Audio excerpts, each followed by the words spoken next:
बिस्मिल्लाहिर्रहमानिर्रहीम। शुरू अल्लाह के नाम से जो बड़ा मेहरबान और नहायत रहम वाला है। नाज़रीन, आज हम बात करेंगे इलेक्शन कमीशन के वकील का शिकस्त का एतराफ़, क्या एक्सटेंशन होगी।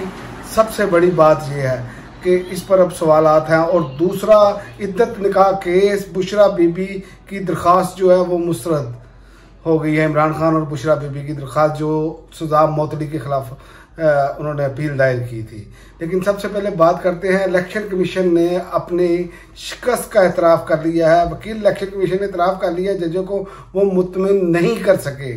जजों के सवालात के आपने पीटीआई के लोगों को आज़ाद क्यों करार दिया, और आपके पास ये इख्तियार है कि आप किसी को आज़ाद करार दे दें, जस्टिस जमाल मंदोखेल।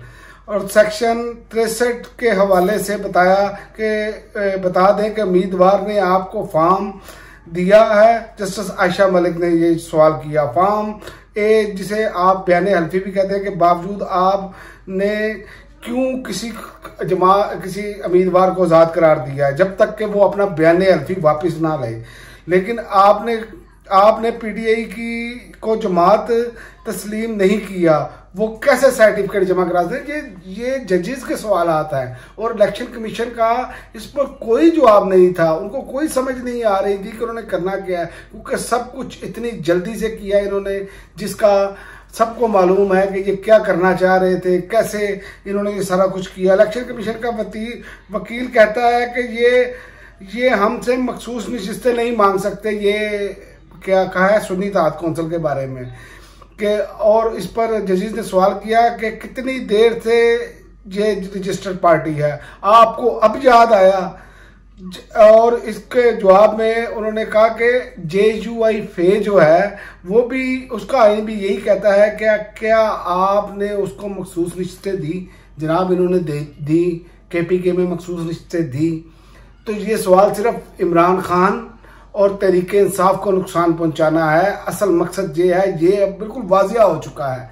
लेकिन फैसला क्या आता है, क्योंकि ये अब आने वाला वक्त ही बताएगा। हालात और ये जो चीज़ें हैं वो सामने आ चुकी हैं कि तहरीक इंसाफ को इस तरह से दबाया गया, क्योंकि आपको इसके बैकग्राउंड में सबसे पहले जाना पड़ेगा।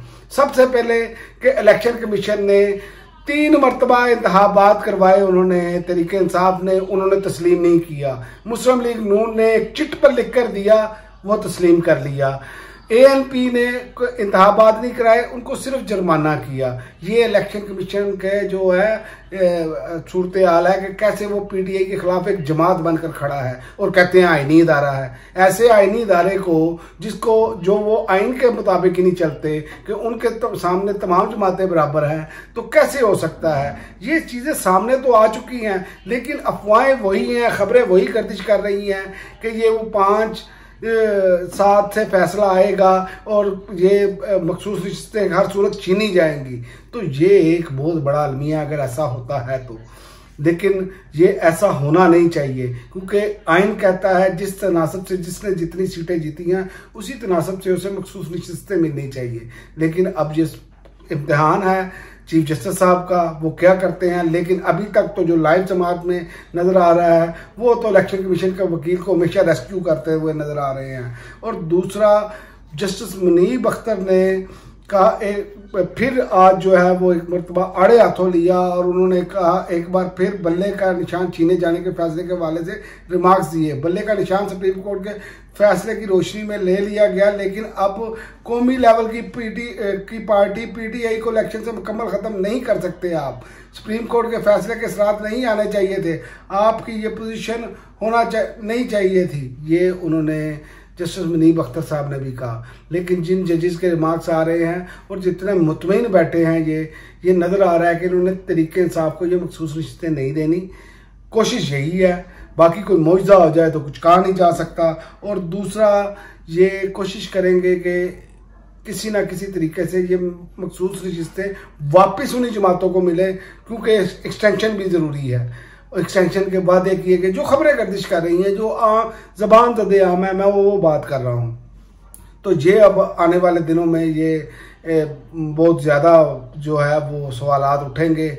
देखते हैं ये फैसले के बाद क्या तनकीद होती है, फिर के किस तरफ मामला जाते हैं, लेकिन इनके पास टाइम बहुत थोड़ा है। और दूसरा, इद्दत निकाह केस, इमरान खान और बुशरा बीबी की दरख्वास्त जो है सजा मुअत्तली की अपीलों पर जो महफूज फैसला था वो सुना दिया गया है, अपीलें मुस्तरद कर दी गई हैं, फिलहाल उन्होंने बरकरार रखा है। अभी ये इस हवाले से इस पर ट्रायल हो रहा है, समाअत जारी है, मुलतवी हुई है, वो शुरू होगी। ये फैसला इसलिए आपको बता रहे हैं कि आप कहीं मायूस ना होंगे। इमरान खान को शायद 7 साल कैद हुई है, वो उसमें अंदर ही रहेंगे। मेन जो अभी केस चल रहा है उसका अभी फैसला होना है, उस पर पता चलेगा कि क्या बनता है। और आखिर में मैं आपको ये बता दूं कि जो अमेरिका ने करारदाद दी है, जो अमेरिका ने, उसके नताइज आप देखेंगे आने वाले दिनों में आपको आते हुए नजर आएंगे। उसकी वजह क्या है? उसकी वजह यह है कि ये पाकिस्तान की पंजाब असम्बली या कौमी असम्बली की करारदाद नहीं है।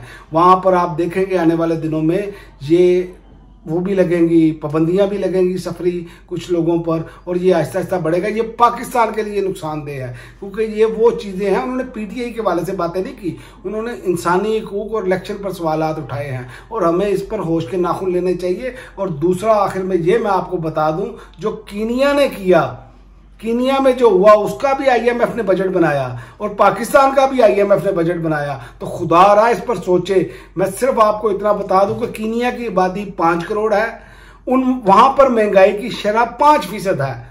यहां की आबादी 25 करोड़ है और यहां पर महंगाई की जो शरह है वो 20 से ऊपर है, जो सरकारी दादोशुमार है। और आप देख लें कि 5 करोड़ आबादी वाले मुल्क में जब लोग सड़कों पर निकले तो क्या हालात हुए, उनको सब कुछ वापस करना पड़ा और ये सब कुछ अंडू हुआ। तो आपको भी ये सोचना चाहिए, ये 25 करोड़ का मुल्क है और एटमी ताकत है, और जहां पर ऐसी नारकी फैली तो खुदा ना खास्ता पाकिस्तान के लिए बहुत मुश्किलात होंगी कि पाकिस्तान दुनिया का 5वां बड़ा मुल्क है आबादी के हिसाब से और एटमी ताकत है। इस पर सोचना होगा, इस पर गौर करना होगा। खुदा आप भी गौर कर लें, वरना ये ना हो कि हालात हाथ से निकल जाएं। अब तक के लिए नाज़रीन इतना ही, इजाजत दीजिए। अल्लाह हाफ़िज़।